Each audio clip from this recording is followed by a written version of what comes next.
Precisamos de um minuto da sua atenção. Sabemos que não é a melhor época para falar sobre algo tão sério, mas esse assunto não pode esperar.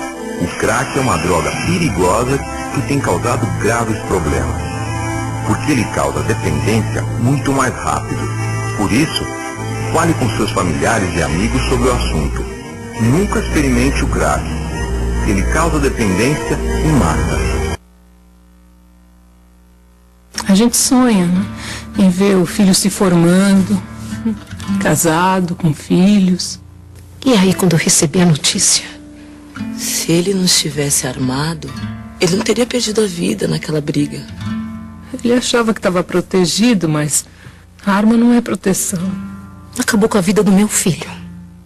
E com a minha também. Proteja sua família. Desarme-se. Campanha Nacional do Desarmamento. Governo Federal.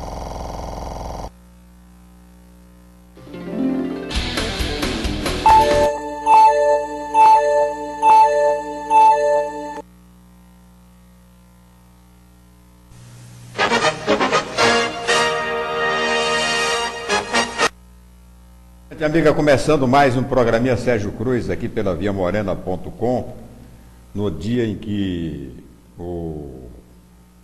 a Câmara dos Deputados amanheceu o dia votando a medida provisória dos portos, a MP dos portos, finalmente, depois de uma extenuante atuação da oposição num processo de obstrução histórico, né, conseguiu aprovar. Com algumas emendas, é claro, emenda que, naturalmente, se não satisfizerem, a presidenta da República pode vetar. E eu projeto, como você viu aí, você que está acompanhando as transmissões da viamorena.com, já está no Senado, com aquelas reações naturais dos senadores que vão fazer, naturalmente, fazer o mesmo tipo de obstrução feito na Câmara dos Deputados. A medida provisória já está no Senado há 100 e tantos dias, 120 dias, está no Congresso há 120 e tantos dias. Tempo suficiente, naturalmente, para que deputados e senadores pudessem apreciá-la, votar e trabalhar em cima de propostas alternativas e tal. Não fez, o Senado não fez, a Câmara não tinha feito, porque aquilo ali aquilo ninguém lê nada, ninguém sabe de nada. Aquilo ali, as pessoas cuidam apenas dos capítulos, dos versículos, dos itens, do foco, né, dos seus interesses mais particulares, dos seus interesses políticos mais diretos. Então, não se dá uma globalização ou uma universalização no estudo da emenda para entender o seu significado, ou da proposição para entender o seu significado para o Brasil, né? Para a República Brasileira. O pessoal fala muito em republicanismo, não sei o quê, mas na hora de ser republicano, de ter atitude republicana, o pessoal diminui, né, reduz o seu compromisso patriótico e cívico-patriótico com a sua ambição, os seus projetos mais pessoais, seus projetos mais diretos. O que me estranha nisso tudo, entretanto, é o triste papel desempenhado pela oposição no Brasil. Falam muito que a presidente Dilma não está preparada para governar o Brasil, que o Lula era despreparado, não sabia governar o país. Mas a oposição alimenta, né, se há um despreparo do Lula e da Dilma e do PT em governar o Brasil, a oposição tem alimentado, né, essa permanência tão longa do PT no governo, vai para 10 anos, 12 anos de governo, exatamente por incompetência, a partir da incoerência daquilo que defende. Ora, o PSDB perdeu o governo do Brasil há 11 anos, há 10 anos, 10 anos, certo? Não conseguiu mais voltar. teria que ter feito uma política de coerência, de propostas nacionais, para retornar ao poder, se não no mandato seguinte, né, mas pelo menos depois da reeleição do Lula. Tinha que ter obrigatória e necessariamente assumido o poder. Não fez. Por quê? Primeiro, não aglutinou a oposição. Segundo, porque não buscou um discurso adequado para as épocas das eleições. E está repetindo o erro agora, quando poderia, né, já pelo próprio cansaço do PT, de 12 anos do poder, assumir o governo, já não faz, já não vejo a menor perspectiva, exatamente porque não tem capacidade de planejar, de se organizar, de se articular e de ter um programa, um projeto para o Brasil, um novo projeto para o Brasil, um projeto diferente desse aí da presidente Dilma. A incoerência foi o governo do Fernando Henrique Cardoso que lançou a CPMF, o imposto do cheque. Era o dinheiro carimbado, né? Carimbado para a saúde pública no Brasil. Eu até sempre disse aqui, quando eu fui plenamente favorável à CPMF, quando ela foi lançada. Porque eu via na CPMF a salvação, a redenção para a saúde pública no Brasil. O Brasil, se tivesse aplicado o dinheiro da CPMF em saúde pública, o Brasil seria hoje referência internacional de saúde pública. Entretanto, é isso que você está vendo aí. Ó. A saúde pública no Brasil, é isso que você está vendo aí. Por quê? Porque o senhor Fernando Henrique fez a CPMF, desviou o dinheiro da CPMF para um tal de superávit primário e alimentou durante os seus 8 anos esse superávit primário com dinheiro do imposto, do chamado imposto do cheque. Foi isso que o senhor Fernando Henrique Cardoso fez. Aí, todos esperavam que quando o Lula assumisse o governo, ele fosse resgatar a verdadeira, a autêntica finalidade da CPMF. O senhor Lula entrou, gostou do que viu e não mexeu. Deixou o dinheiro do imposto do cheque gerando superávit primário e gerando uma situação cada vez mais caótica, insolúvel, uma situação de morte à saúde do Brasil. Aí o que fez a bancada do Fernando Henrique Cardoso? Acabou com a CPMF. Mesmo no compromisso do Lula de que a partir de então investiria todo o dinheiro da CPMF em saúde. E faria isso através de dispositivo legal, jurídico legal.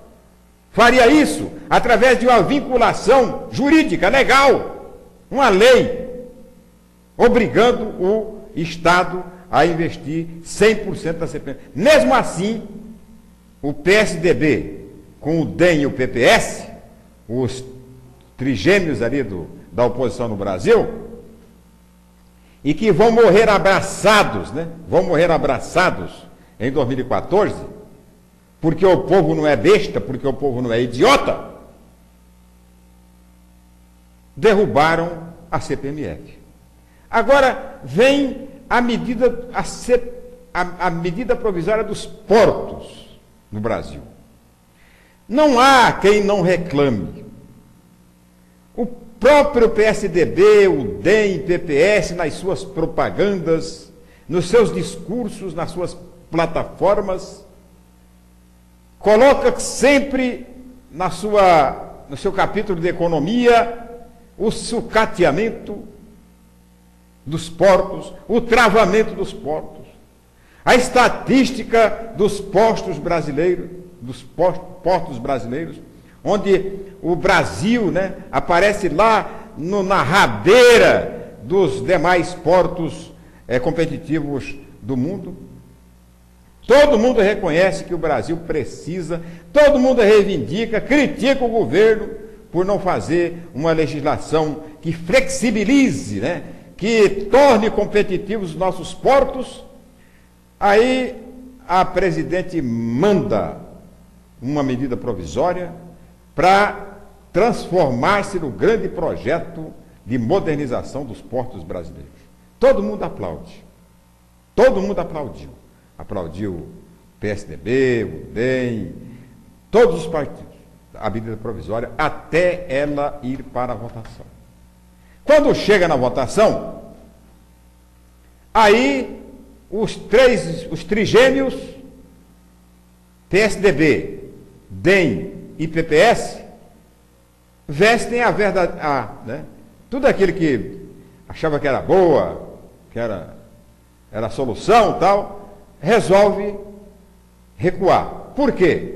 Usando como pretexto um discurso proferido pelo senhor Antony Garotinho, que não tem representatividade do governo, que não representa o governo, é apenas líder de um partido, que é aliado ao governo. Usam, né, o linguajar rasteiro, inútil e provocativo do Garotinho para não votar, para obstruir.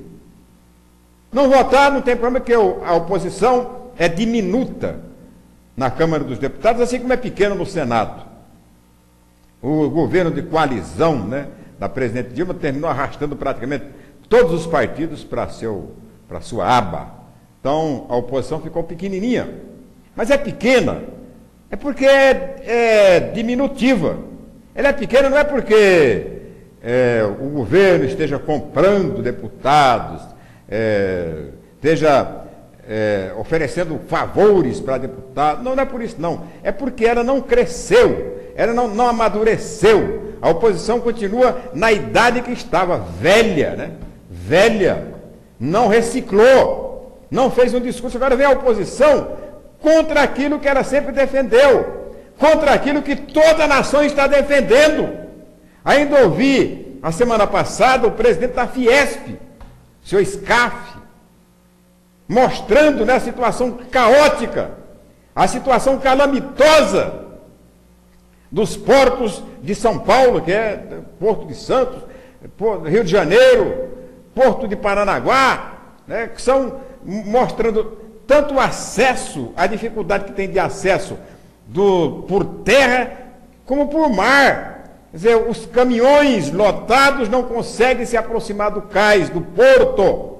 Os navios não conseguem atracar tal volume, tal excesso de embarcações no porto, tal excesso de caminhões no porto. Quer dizer, não consegue entrar, porque o porto funciona no horário do funcionário público. Então, tudo isso, o PT, o governo petista, inclusive, quebrou, né, uma resistência partidária, ideológica, da parceria, da privatização, para atender exatamente uma emergência. Porque, né, o problema é que não pode, não, vamos dar 45 dias, manda um projeto de lei, não é nada disso que a oposição quer. O que se nota claramente que a oposição na Câmara ontem fez, o que está fazendo agora no Senado, é a política do quanto pior, melhor. Quanto pior, melhor. Vamos impedir qualquer avanço, qualquer modernização. Vamos impedir qualquer atitude que satisfaça interesses nacionais para prejudicar a reeleição da presidente Dilma. Não tem nada a ver com a eleição da presidente Dilma, mas eu coloco em primeiro lugar os interesses do Brasil. Eu acho que tem que desvestir, tirar essa roupa suja, né, de oposição rasteira e fazer uma oposição republicana, uma oposição através do debate, o debate que convença a população. Não é esse debate da desculpa, que não vai votar, porque o Garotinho falou isso, porque não sei quem lá falou mais aquilo, porque precisa apurar antes de votar. Não tem nada, está em processo de votação. Tem que respeitar isso, né? Tem que dar, você vai dar moral ao poder legislativo nesse país, é exatamente assim, fazendo cumprir regimento, fazendo cumprir a Constituição, votando aliás, a Câmara podia ter feito isso há 20 dias atrás. Não fez porque não quis. Aí jogam a responsabilidade, não vamos votar porque está vindo toque de caixa. Está lá, então, está 120 dias a emenda provisória, está lá, já está em vigor. Então, as pessoas, muita gente não entende, acha não, que fica ouvindo aqueles discursos ali, não sei o quê. As pessoas não estão entendendo, né, direito o que significa isso. Mas a importância que tem essa medida provisória para o desenvolvimento do Brasil é uma coisa, vem atrás dessa aí, vem dos aeroportos, vem das rodovias, das ferrovias, são planos de uma importância para a economia do Brasil que não tem tamanho, né? São enormes, são grandes e grandiosos para a salvação da lavoura. Essa que é a verdade.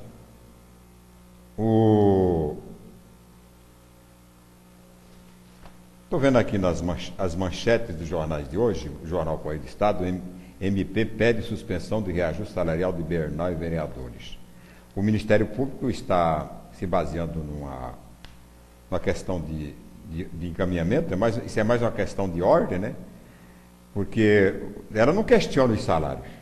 O Ministério Público não está questionando os salários. O salário é normal, o salário é de acordo com aquilo que é determinado pela legislação. O que ela questiona aqui na ação que ela apresenta, impetra na Justiça, é a forma, né, de encaminhamento.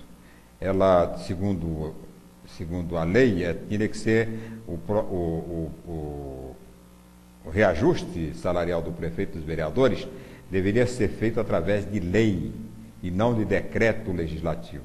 E foi feito através de um decreto legislativo. E só isso.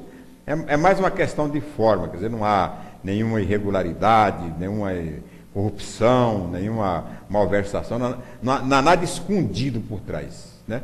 Houve apenas essa observação, que é o que ela acha que está errado, né? Os vereadores, naturalmente, devem achar que está certo, até porque nas vezes anteriores em que houve reajuste, naturalmente deve ter sido por decreto legislativo. Então fica essa pendência, só isso que não tem muito a ver com aquilo que se pode inferir, né? Não, porque estão ganhando demais, tal. Eu acho que está ganhando demais. Poderia ser um pouco menor, né? Poderia fazer um cálculo da inflação nos próximos 4 anos, não foi feito isso, entendeu? Aí não foi feito, só isso aí que tem. Então eu não vejo por que tanta repercussão, e o máximo que o juiz vai mandar fazer tem que mandar fazer, não vai agora anular o salário dos vereadores, né? Um reajuste normal, alto, como eu disse, mas não é isso que está sendo questionado. O que está sendo questionado aqui é o processo de encaminhamento. É uma questão de ordem. Mandaram de um lado e era de outro. Não se falou mais aqui no show, né? Não sei como é que ficou o show, não apareceu mais nenhuma notícia. Você não viu nenhuma notícia do show aí, Lorena? Você que é fã do Munhoz e Mariano? Não achou? Não achou nenhuma. Pois é, sumiram as notícias, porque eu estava falando aqui do show que teria sido proibido, porque lá no Jockey Club a área havia sido interditada pela Prefeitura Municipal. Eu estava querendo saber, né, que solução que foi dada. Porque ontem eu fiz um apelo aqui ao prefeito, ao secretário de urbanismo, de Secretaria de Serviços Urbanos da Prefeitura Municipal, no sentido de ter a tolerância, de pelo menos o show que já está contratado, né? As pessoas tinham absoluta certeza, já que foi realizado o show um dia desses lá, absoluta certeza de que não havia problema nenhum. Então, contrataram, não havia impedimento e tal. Aí, de repente, quando está tudo já, eu estive lá no dia da entrega das motoniveladoras, foi lá no Jockey Club, já estavam sendo montados os palcos, né? Estava sendo montada toda a estrutura do show. Então, gasta-se muito dinheiro, faz-se grandes investimentos, depois que está tudo pronto, não, agora não pode. Quer dizer, é um troço meio irresponsável, né, de se fazer. Quem está montando lá não quer saber, a área desimpedida, sempre ouve show lá, de repente, olha para o que tem que ser feito. Aliás, essa tolerância foi dada até no Parque de Exposições, pelo Ministério Público. O Ministério Público fez um TAC, né, com a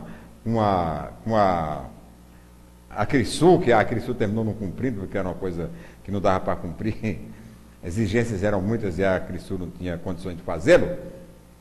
Mas o Ministério Público não proibiu naquele ano. O Ministério Público passou a proibir no ano seguinte.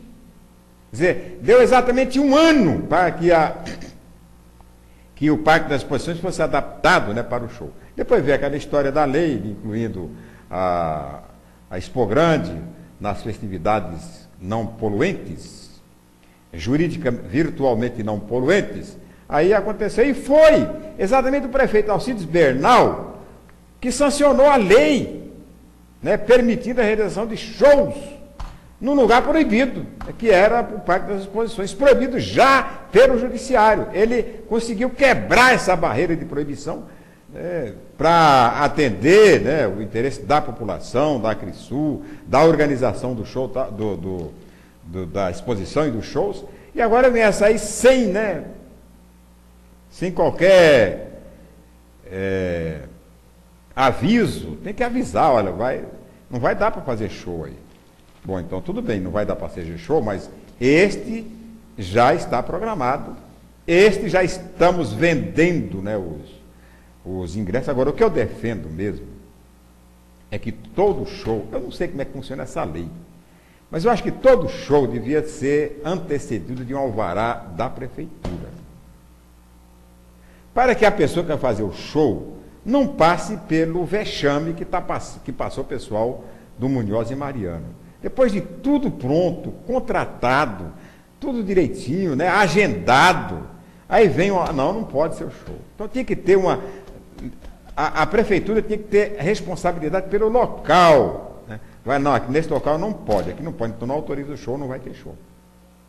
Agora, depois que o show está pronto, chegar lá e melar o show, não vai ter show, porque isso aí eu acho uma forma altamente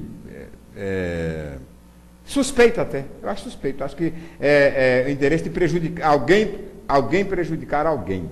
É que eu acho. Porque não custa nada, né, prefeito? Gente, realiza essa semana, é o último show, não vai morrer ninguém, né? A população, que se tem alguém reclamando, vai saber que vai ser o último show, e realiza lá o último show. E para os próximos shows, sim, faz as exigências que devem ser feitas. Agora, Campo Grande tem que ter um lugar para fazer show, né? No Parque de Exposição não pode. No Jockey Club, que é distante, não pode. No Morenão não pode, porque vai estragar o gramado. Daqui a pouco vai ter que fazer um degrude, né? Um buraco no chão, para o pessoal fazer show, porque aí daí a pouco os tatu vão começar a o buraco está perto da minha toca, tal. Então tem que ter um mínimo de bom senso para se resolver essa situação. Não é possível, né, que Campo Grande, a capital do sertanejo universitário, a maior parte dos grandes artistas do sertanejo universitário. Aliás, nós temos nós que defendemos a música popular brasileira, nós que somos contra a invasão absoluta, total do estrangeirismo, nós devemos dar graças a Deus ter a música sertaneja universitária, porque ela é que tomou o lugar aqui do rock, da balada, não sei do que, das músicas norte-americanas. Ela é que colocou essas músicas lá no gueto, lá nos seus devidos lugares. E a massa ficou por conta da música sertaneja. Então nós temos que incentivar isso. Não podemos perder isso, né? Essa grande oportunidade do Brasil tem que demonstrar sua própria cultura, demonstrar sua própria música, a música que está sendo exportada do Brasil. Bem, eu tenho 2 entrevistas hoje com os autores, entrevista exclusiva com os autores da CPI da Saúde, tá? na Assembleia Legislativa.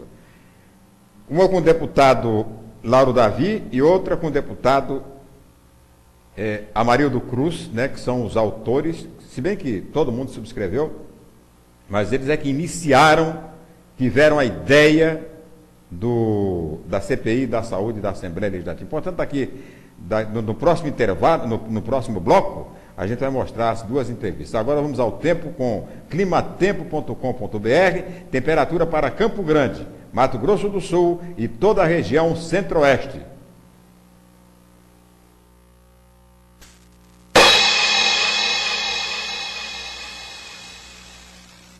O ar seco ainda influencia o tempo em parte da região centro-oeste. E uma frente fria que avança pela região sul provoca chuva em Mato Grosso do Sul. Na região de Campo Grande, o tempo fica completamente fechado e pode chover forte em alguns momentos. Nas outras áreas do estado e parte do Pantanal mato-grossense, chove a qualquer hora do dia. Em todo o leste de Mato Grosso, Goiás e Distrito Federal, o ar seco mantém o tempo ensolarado e não tem previsão de chuva. Nas outras áreas do estado mato-grossense, há condições apenas para pancadas de chuva a partir da tarde, mas o predomínio ainda é de sol. A máxima hoje é de 33 graus em Cuiabá, 28 em Campo Grande, 31 graus em Goiânia e 27 graus em Brasília.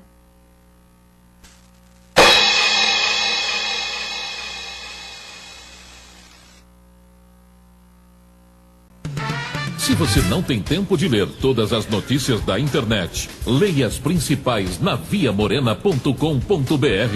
viamorena.com.br. Leitura dinâmica do melhor jornalismo eletrônico. viamorena.com.br. As principais e muito mais.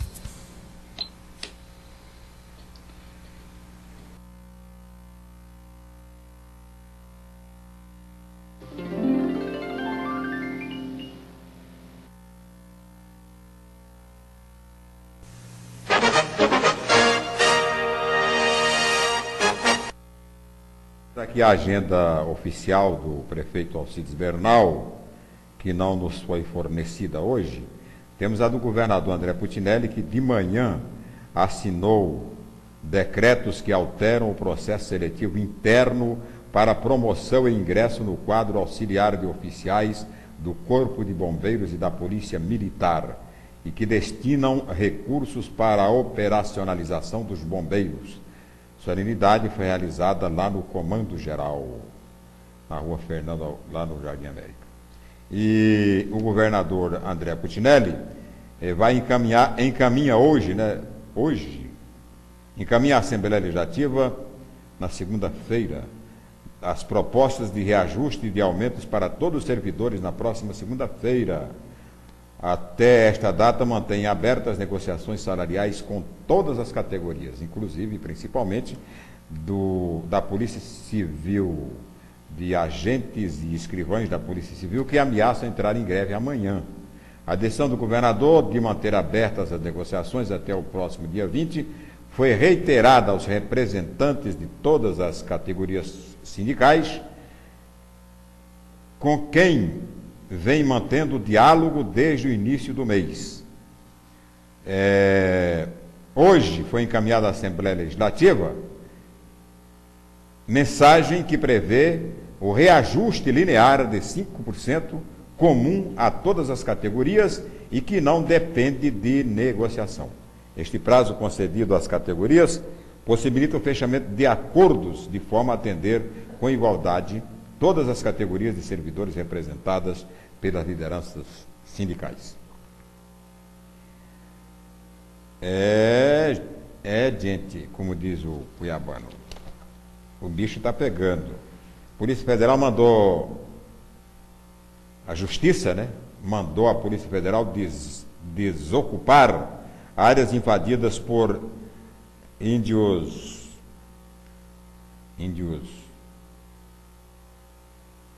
terenas da Fazenda Buriti. Relatos apontam que os invasores chegaram armados à Fazenda Buriti depois de fazer a segurança de uma propriedade vizinha refém e que houve troca de tiros. A FUNAI nega. A Polícia Federal foi acionada para evitar confrontos e tentar convencer os índios a deixarem a área, o que eles recusaram. O mandado de reintegração de posse expedido ontem deve estar sendo cumprido na manhã desta quinta-feira. É o que termina acontecendo quando não se propõe uma solução para o problema do índio. A questão indígena e a questão, né, o conflito que há entre índios e fazendeiros no estado de Mato Grosso do Sul é por falta de uma solução. Ninguém aponta a solução. O índio tem apenas uma solução, que é retomar a terra. E o branco que está sob pressão do índio não tem nenhuma solução, joga tudo em cima do governo. O governo que resolve. Aí quando o governo resolve resolver, não, aí não pode. Quando o governo, bom, então, vocês querem resolver? Vamos então desapropriar a terra. Agora, para desapropriar é preciso que haja a demarcação. É preciso que haja o estudo antropológico da FUNAI para saber se a terra realmente era de índio ou não. Aí o fazendeiro, né, não deixa entrar. Não, aí não pode. Aí tem que acabar com essa FUNAI, porque essa FUNAI está sendo...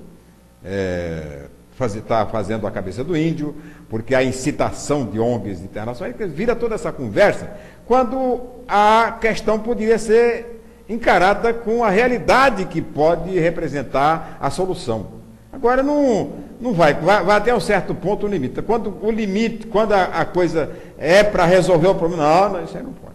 Isso aí não pode, medir terra não pode, demarcar não pode, demarcação é coisa da FUNAI, tem que fechar a FUNAI, porque há incitação, porque quem tem que decidir a demarcação é o Congresso Nacional, a Raposa Terra, exemplo da Raposa Terra do Sol, não sei o quê, não sentam na mesa para discutir uma saída que possa ser boa para o índio e menos pior para o proprietário. Não senta. O que não quer, o que há é uma resistência fundamentalista, é uma resistência radical e uma tendência a prejudicar e só prejudicar o índio. Quer dizer, não dá nada para o índio. Eu tenho falado, por que não senta numa mesa índios, deputados, senadores, proprietários rurais e discute uma saída definitiva para o problema? Por que não fazer isso? Porque não se quer dar nada para o índio. Índio é para trabalhar de peão para o fazendeiro, é para ser extinto, é para miscigenar e acabar a raça. Esse é o pensamento dominante da sociedade sul-mato-grossense. Dizer, enquanto tiver esse pensamento, vai ter conflito. Enquanto não se sentar para... Olha, não tem terra, tá? Mas e daí? O que a gente pode dar em troca da terra? Alguém já fez essa proposta? Não. Por que não? Joga por cima do governo. O governo vai buscar a solução. Quando o governo encontra a solução, que é a desapropriação, aí o cara... Não, desapropriação não. Isso aí eu tenho um título há 100 anos, 200 anos, 300 anos. Que nem o índio foi expulso da terra. Pô, para. O índio foi expulso da terra, sim. Foi pelo governo. Os que o governo não pôde expulsar, o fazendeiro expulsou. E eu tenho um exemplo que eu sempre cito aqui, de uma aldeia de índio que foi despejada por um fazendeiro. A aldeia, no município de Itacuru, estava ilhada, era um enclave dentro da fazenda do cidadão. Tinha até uma estrada, uma serventia, uma estrada utilizada pelos índios. Ora, o índio não construiu a aldeia depois que o fazendeiro entrou lá. Quando o fazendeiro entrou, já tinha aldeia. E o fazendeiro cercou a aldeia. Deixou o índio ali, morando de favor, uma coisa que o índio sempre morou lá. Sabe o que o fazendeiro... Um dia o fazendeiro encheu o saco. Foi lá, botou 3 caminhões, botou os cacarecos dos índios em cima dos caminhões e despejou em frente ao posto indígena do Sansoró, lá perto. E passou um trator em cima da aldeia. Isso aí não é expulsar? É claro que é expulsão. Eu estou falando isso com pleno conhecimento de causa. Outra coisa, não foi o único lugar que houve expulsão, não. E essas expulsões aconteceram todas antes de 1988, portanto, antes da aprovação da Constituição, porque estão inventando a história aí de que quem estava quem morava na terra até 88, em 88 tem direito, de 88 para trás não tem direito. De 88 para frente também não tem direito. Quem estava em 88 tem direito, quem não estava... É isso, mais ou menos, que é o que estão tentando vender aí, né? Não existe nada, mas estão tentando vender essa ideia. Bem, as notícias mais recentes relativas à CPI, tem gente que já para de falar de CPI, já falou demais de CPI de saúde, já falou demais e tal. É claro que tem muita gente que gostaria até que não se tocasse nunca nesse assunto, né? Falar isso aí fede. Estou vendo aqui no jornal O Estado de hoje que a UPA Coronel Antonino perde 45 milhões na gestão de trade, segundo denúncia feita hoje pelo secretário Ivandro Fonseca. Essa CPI da saúde criada pela Assembleia Legislativa, ela pode se aprofundar muito nisso aí. Esses prejuízos, né, que a saúde tomou durante o tempo dessa administração do Nelsinho Trade, que foi uma administração, do ponto de vista da saúde, totalmente desastrosa, que quando todos esperavam, né, por fato do Nelsinho ter sido médico, ter sido apoiado por um outro prefeito médico, ter na sua retaguarda um governador médico, todos esperavam que ele fosse transformar Campo Grande na cidade da saúde pública, na cidade referência nacional da saúde pública. Todo mundo esperava. Quando ele assumiu o governo, que imediatamente interviu na Santa Casa, que estava com problema, apostei. Falei, não, o Nelsinho vai resolver o problema da saúde pública de Campo Grande. Eu fiz essa aposta. Acreditei. Quebrei a cara. Porque o senhor Nelsinho Trade simplesmente abandonou a saúde, principalmente a hospitalar. Essas denúncias mais recentes, né, de superfaturamento de remédio, isso é a coisa mais corriqueira que houve durante toda a gestão do Nelsinho. Essas terceirizações, a Santa Casa, o grande mal da Santa Casa eram as terceirizações. O senhor Nelsinho Trade entrou e ampliou as terceirizações. Agora fica a Santa Casa, vai ser devolvida amanhã a Santa Casa para a BCG. Sem a menor expectativa de como é que vai fazer. O Estado, o André prometeu 60 milhões, agora já desprometeu. A Prefeitura está cumprindo a sua parte, que é repassar integralmente o dinheiro do SUS, coisa que há questionamento sobre o que ocorreu com esse dinheiro do SUS, Sistema de Saúde, nos últimos 8 anos. Ninguém sabe ao certo, né? Se foi integralmente repassado, se houve a mesma coisa que havia no tempo do André, que o André terminava repassando parte e segurando outra parte. Então, não se sabe disso. Mas nós fomos ouvir eu fui à Assembleia Legislativa na manhã desta quinta-feira para conversar exatamente com os autores do requerimento da CPI da saúde do Estado. Quer dizer, as pessoas estão colocando toda a fé, toda a expectativa em cima dessa CPI, que parece ser bem completa, não a CPI meia boca, né, feita pela Câmara Municipal de Campo Grande. A primeira pessoa com quem eu conversei foi com o deputado Lauro Davi, né, que é do PSB, o único deputado do PSB, e que um dos autores, né, da proposição, e que naturalmente vai participar desta comissão, na expectativa de ser, inclusive, o relator desse processo, até porque ele, por sua afinidade com o problema de saúde, não é médico, mas já foi o primeiro presidente da Carcemes, né? E que transformou a Carcemes numa grande potência estadual, aí, nacional, em matéria de saúde, então, e que conhece, né, perfeito, todos os pepinos que há de saúde do Estado, então, provavelmente seja ele o relator ou presidente da CPI da saúde. Vamos então ao nosso bate-papo com Lauro Davi. Deputado, bom, criada a CPI da saúde, qual o próximo passo agora? Já foram indicados os membros? Na terça-feira, os pré-indicados, digamos assim, que devem compor a CPI, 2 nomes do PMDB, um nome do PSDB, um nome do PT e eu como o autor da proposta pelos pequenos e demais partidos, né? Então devemos estar nos reunindo na próxima terça-feira, entrando no entendimento da composição de presidência e relatoria, aí ela deve ser instalada a semana que vem. Há uma disposição na Assembleia, ao contrário, presidente da Câmara Municipal, quando tanto a presidência como a relatoria ficaram com o mesmo partido, é possível que haja isso aqui na Assembleia ou não? Não, aqui eu acredito que a presidência deve ficar entre o PSB e o PT, ou seja, o Lauro ou Amarildo, um dos dois deve estar na presidência, a relatoria para o PMDB, né, uma vez que o PSDB não disputa sim a participação, mas não disputa relatoria ou presidência. Quer dizer que a definição obedece a tradição. Obedece às mesmas regras das composições das comissões permanentes que tem aqui na casa. E o entendimento do grupo é que deve ser repartido entre partidos e forças diferentes.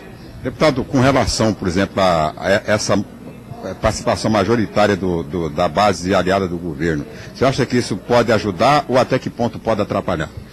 Olha, depende o que é que você tem em foco. O que nós temos em foco hoje é você buscar todos os elementos que tornam a saúde emperrada, inclusive a questão financeira, a questão de gestão, a questão de corrupção, a questão de falta de estrutura, para que se tenha um projeto, para que se tenha uma proposta, que se tenha regras para gerenciamento de saúde pública e de dinheiro público.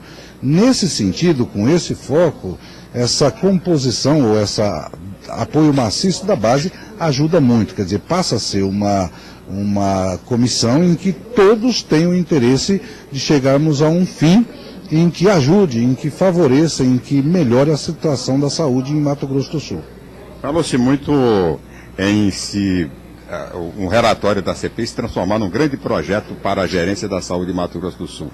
Isso não termina colocando de lado um pouco a questão da corrupção na saúde? Ela aparece, se tem, e pelos indícios que estão se pesquisando aí, nunca é 100%, mas se tem já não seria obrigação da CPI, além de demonstrar que ela existe e como é que ela ocorreu. A partir daí é caso de Ministério Público, de polícia. A nossa intenção é detectar isso, ver quais são os critérios, que normas ou que regras que a gente pode estabelecer para que isso seja estancado. Agora, responsabilizar aqueles que aparecem pelos atos de corrupção, isso é normal e tem que ser feito não só pela CPI ou por qualquer outra investigação que estiver ocorrendo, em que o gestor não se pautou pela ética, ou seja, praticou corrupção, ele tem que responder. Não ficou muito claro o fim determinado exigido para a constituição de CPIs. Qual é realmente o fim desta CPI, deputado? O fim da CPI, o que ficou claro é o seguinte: você tem as terceirizações como uma das maneiras de você burlar as regras de gestão. Isso é o foco fundamental, como e para quem é que está dando o dinheiro da saúde que não está sendo aplicado na saúde. Quer dizer, esse é o objetivo? Esse é o objetivo. Quer dizer, a terceirização, quer dizer, é o foco principal. Nós pegamos a terceirização como o foco, porque se você pegar o que está sendo aplicado efetivamente ali na saúde, na instituição pública, a coisa não está correspondendo, a situação está feia. No entanto, nós temos todo um conjunto de serviços terceirizados em todo o estado de Mato Grosso do Sul, não só em Campo Grande, nas 11 regionais do estado está terceirizado, inclusive instituições hospitalares que não pertencem ao estado e que prestam serviço e que o estado repassa dinheiro, que o município repassa dinheiro, todos terceirizados e que não têm tido problemas nas empresas que prestam serviço, nos profissionais que prestam serviço. Isso sobra para o estado e para o município e para aquela instituição filantrópica ou pública a dívida que resulta dessa má gestão. Quanto à abrangência territorial da CPI. Por exemplo, ela começa em Campo Grande e se estende por todo o estado, vai, por exemplo, investigar todas as entidades conveniadas com o SUS. Como vai ser mais ou menos? Vai ser o seguinte, nós temos um processo de regionalização da estrutura de saúde em Mato Grosso do Sul. Nós temos 3 lagoas com uma responsabilidade por uma região e alguns procedimentos. Nós temos aqui Dauana, Corumbá, Dourados e Ponta Porã. Cada um, além de ter que atender a região, tem para aquela instituição uma especialidade em que ele é responsável. Então, dentro dessas instituições que compõem a regionalização, não só do atendimento como de procedimentos, todas serão envolvidas. Isso não significa que outras, que ainda, vamos dizer, de menor porte, como é o caso do Regional de Naviraí, que é recente, que ainda não tem grandes estruturas, venham também ou exista a necessidade da gente buscar alguma coisa ali. Pois é, essa entrevista do Lauro Davi, que é parte interessadíssima aí na Comissão de Saúde, um dos autores do requerimento, e agora a gente confirma, né, as afirmações do Lauro Davi com um outro integrante futuro integrante da comissão, a gente espera que seja, porque ele é o representante do PT e é um dos autores do requerimento da CPI, e que vai falar sobre isso, e aí procura acrescentar mais alguma coisa, sobre o que falou o Lauro Davi, a gente procura acrescentar alguma coisa, é o deputado do PT, Amarildo Cruz. Deputado, qual a expectativa agora para essa CPI da saúde? Primeiro, agora temos que aguardar, provavelmente no início da semana, a publicação por parte da mesa do requerimento, é o que manda o regimento. Em seguida, a apresentação dos nomes e já a composição com presidente, vice-presidente e relator para que a gente possa já iniciar os trabalhos. Tem uma preocupação, a Câmara Municipal, por exemplo, aprovou uma CPI e ficou o presidente e o relator praticamente do mesmo partido. Como é que vai ser essa repartição aqui? Na verdade, até o início da semana, até terça-feira no máximo, nós vamos estar tendo tempo suficiente para poder estar fazendo as negociações com vistas à composição da comissão e levando em consideração também isso. Isso é uma questão importante. Logicamente que o melhor é que se tenha o máximo de diversidade possível. É importante que estejam contempladas todas as forças, mas que tenha uma diversidade que mostre para a sociedade, né, que essa comissão é para valer, que essa comissão, com certeza absoluta, tem compromisso com fazer passar esse pente fino na saúde, que é o intuito que todos nós tivemos quando pensamos em criar a comissão parlamentar de inquérito. Então, eu acho que isso está predominando aí na cabeça da mesa diretora, principalmente da Assembleia, que tem a incumbência de fazer essa publicação e colher dos líderes, das lideranças das bancadas, os indicados para compor essa comissão. A grande abrangência, né, das finalidades da comissão não vão terminar prejudicando os trabalhos? Não, acredito que não. Acho que era necessário que tivesse essa abrangência toda. Nós temos problemas de saúde no estado inteiro. Agora, nós temos, a princípio, 120 dias para trabalhar. Logicamente que nós vamos ter assessoria, a casa vai dar todas as condições para que a CPI funcione da melhor maneira possível. Para que nós possamos fazer diligências, oitivas, viagens, audiências públicas, tudo que for necessário, ter acesso a toda a documentação que já foi produzida por outros segmentos, como a Corregedoria Geral da União, como o Ministério Público Estadual, o Ministério Público Federal. Nós vamos ter acesso a toda essa documentação e a partir daí vamos abrir nossas frentes, nossas linhas de investigação também. Então, é necessário, a gente faz uma coisa para valer ou então fica no meia boca, não faz de conta. Embora eu tenha a consciência de que vai ser extremamente trabalhosa, mas eu acho que não poderia ser diferente. Nós vamos ter condições, eu sou extremamente otimista com relação a isso, de fazer um belo trabalho e produzir um grande relatório para apontar as providências que têm que ser tomadas para melhorar a saúde no nosso estado. Campo Grande fez a Câmara Municipal voltando, a Câmara Municipal fez uma comissão, uma CPI, um tanto quanto restrita e restritiva, né?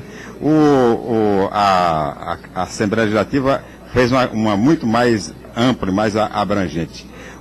É possível, por exemplo, na questão de Campo Grande, onde naturalmente vai ter muito trabalho aqui em Campo Grande, é possível uma ligação, né, uma interligação dessa CPI da Câmara com a CPI da Assembleia, ou não tem nada a ver? É possível no que tange a questão do Hospital do Câncer e do Hospital Universitário, né? Que é, na verdade, é onde a CPI da Câmara Municipal vai atuar. No restante, somos nós que vamos ter que atuar. Então, o que ficou de fora, com certeza absoluta, vai ser abrangido por essa nossa CPI. O Estado fez grandes investimentos na Santa Casa, é claro. A Santa Casa é um dos hospitais que a CPI vai verificar.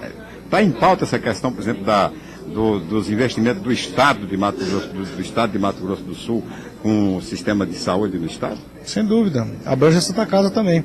Onde tem dinheiro público, Sérgio, seja do SUS, seja do Estado, seja dos municípios, nós vamos atrás e houver suspeitas ou denúncias de irregularidades, com certeza absoluta, a CPI, pelo poder que ela tem, pela amplitude que ela tem, ela com certeza vai chegar até lá e vai com certeza ouvir, vai fazer audiência, vai ter acesso a todas as informações e produzir um relatório a partir daí. Pois é, o deputado Lauro Davi disse que o foco o primeiro item, né, da CPI serão as terceirizações. Uhum. É possível, né? O senhor não acha, por exemplo, que se você focar um item, pode prejudicar aquilo que a população mais espera, que é exatamente as investigações sobre corrupção? Mas eu acho que uma coisa não prejudica a outra, né? Nós vamos começar com a terceirização, nós vamos também chegar aos hospitais públicos, ao funcionamento dos hospitais públicos, nós vamos chegar também às investigações sobre a malversação. Não tem um mais importante do que o outro. O que tem, na verdade, é prioridade para que você possa começar por onde você vai começar, mas que vai ser abrangido tudo, com certeza absoluta vai ser. Pois é, aí colocada, né, como vai ser a CPI, pelo menos uma vantagem ela tem. Primeiro é um pouco mais abrangente, vai ver Santa Casa, vai ver outros hospitais do Estado e tal. Não vai ficar também só no câncer, né? Só o câncer.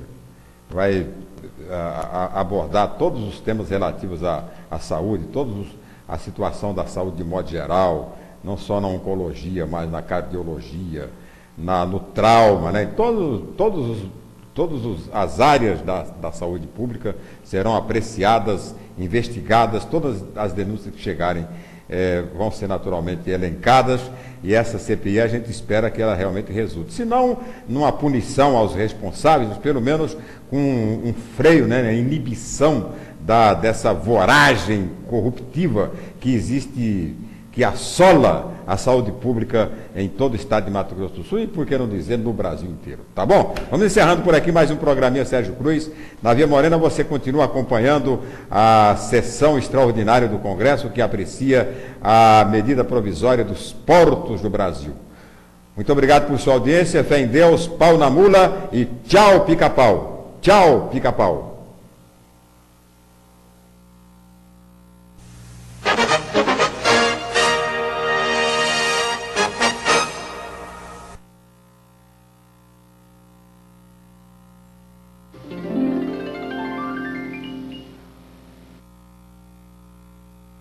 Precisamos de 1 minuto da sua atenção.